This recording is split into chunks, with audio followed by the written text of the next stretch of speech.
अक्षय तृतीया हम क्यों मनाते हैं? देखिए अदिति, बैसाख मास परम कल्याणकारी मास है। शास्त्रों में इस मास की विशेष महिमा दी गई।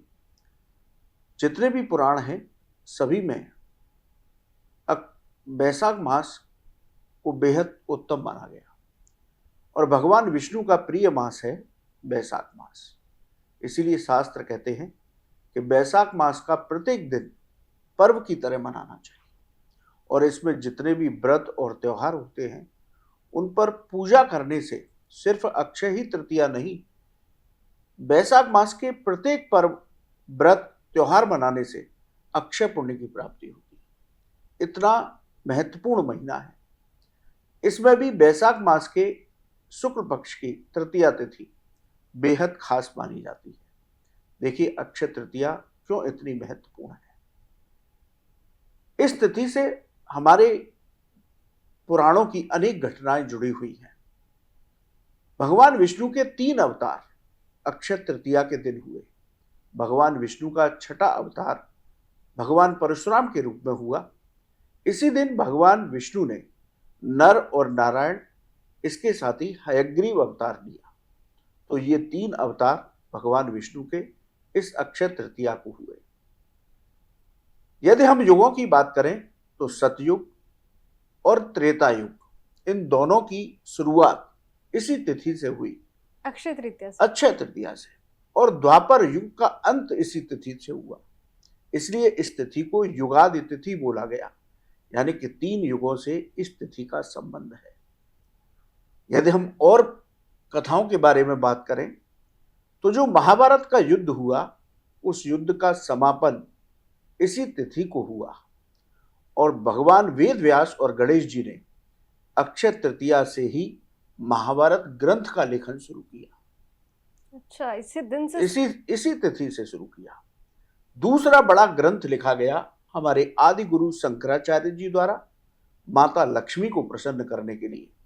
माता लक्ष्मी के 2 बड़े स्त्रोत हैं, एक तो श्री सूक्त बोला जाता है और दूसरा कनकधारा स्त्रोत।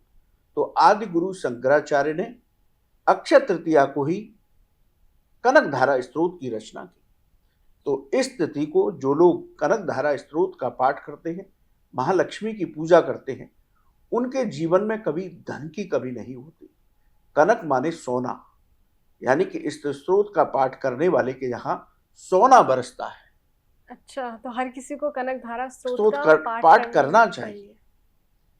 अब ये तो और बात करें तो जो कुबेर जी हैं, जिनको देवताओं का कोषाध्यक्ष कहा जाता है, ये पदवी इनको अक्षय तृतीया के दिन ही भगवान शिव ने दी थी।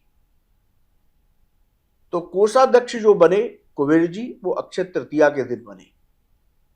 दूसरा, जो ब्रह्मा जी के पुत्र हैं अक्षय, उनका जन्म भी इसी तिथि के दिन हुआ था। जो पांडवों को अक्षय पात्र भगवान कृष्ण से प्राप्त हुआ वो तिथि भी अक्षय तृतीया ही है। अच्छा, हमारे जो उत्तराखंड के 4 धाम की यात्रा है, यमुनोत्री, गंगोत्री, केदारनाथ और बद्रीनाथ, इनमें 2 धाम के कपाट यानी कि यमुनोत्री और गंगोत्री के कपाट अक्षय तृतीया को खुलते हैं और विधिवत 4 धाम की यात्रा शुरू होती है। ये पर्व और ये तिथि ब्रज के लिए भी बहुत महत्वपूर्ण है। देश विदेश से लोग श्री बांके बिहारी जी का दर्शन करने वृंदावन जाते हैं। साल में सिर्फ अक्षय तृतीया ही एक ऐसी तिथि है जब भक्तों को श्री बिहारी जी के चरण दर्शन होते हैं और बाकी टाइम जो हम दर्शन करने के लिए जाते हैं उनके चरण ढके रहते हैं। सिर्फ मुख के दर्शन होते हैं, केवल मुख के दर्शन, सर्वांग दर्शन होंगे, लेकिन अक्षय तृतीया ही एक ऐसी तिथि है जब भगवान बांके बिहारी के आप चरण दर्शन कर सकते हैं। क्यों, ऐसा क्यों? ये परंपरा चली आ रही है। अच्छा, तो इस परंपरा के अनुसार, जैसे वहां परंपरा है कि भगवान के हाथ में, आप बिहारी जी के हाथ में कभी बंसी नहीं देखेंगे। बंसी केवल महाराज के दिन, जिस दिन शरद पूर्णिमा की रात्रि है, उसी दिन भगवान बंसी धारण करते हैं। अन्य दिनों में बांके बिहारी जी के हाथों में बंसी दिखाई नहीं देगी। तो ये वहां की कुछ परंपराएं हैं। तो ये अक्षय तृतीया ब्रज के लिए भी बहुत महत्वपूर्ण है। तो अक्षय तृतीया पर्व से अनेक घटनाएं जुड़ी हुई हैं, इसलिए तिथि जो है बेहद खास मानी जाती है। अब गुरुजी क्या आप जानते हैं श्री कृष्ण ही काली है? क्या आपको पता है राधा जी ने श्री कृष्ण के सामने कौन सी 3 शर्तें रखी थी?